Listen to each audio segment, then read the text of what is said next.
Again, this pattern of an amazing cavalier attitude towards classified information is reckless, sloppy, and silly.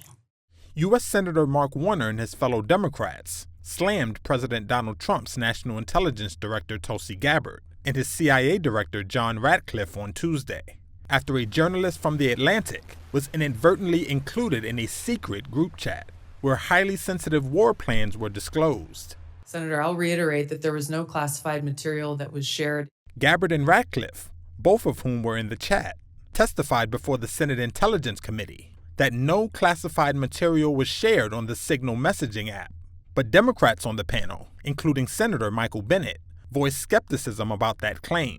This sloppiness, this incompetence, this disrespect for our intelligence agencies and the personnel who work for them is entirely unacceptable. It's an embarrassment. Senator, you need to do better. You need to do better.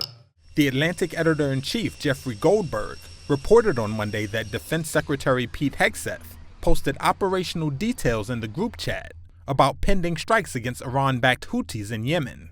That triggered outrage and disbelief among national security experts and prompted Democrats and even some of Trump's fellow Republicans, including Senate Majority Leader John Thune, to call for an investigation. Democratic Senator Ron Wyden called on Hegseth and Trump's national security advisor Michael Waltz to resign. Obviously reckless, obviously dangerous, both the mishandling of classified information and the deliberate destruction of federal records are potential crimes that ought to be investigated immediately.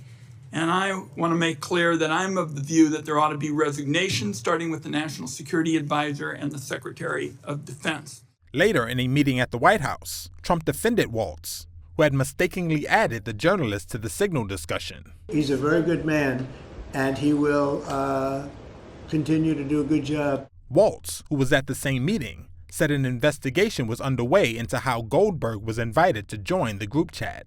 We are looking into and reviewing how the heck he got into this room. Trump also said there was no classified information disclosed in the group chat. It wasn't classified information. But he didn't elaborate further. Mr. President, who told you that information was not classified? Another question? Which of your national... A former U.S. official told Reuters that operational details for military actions are typically classified and known to only a few people at the Pentagon. Classified and sensitive information is also not supposed to be shared on commercial mobile phone apps.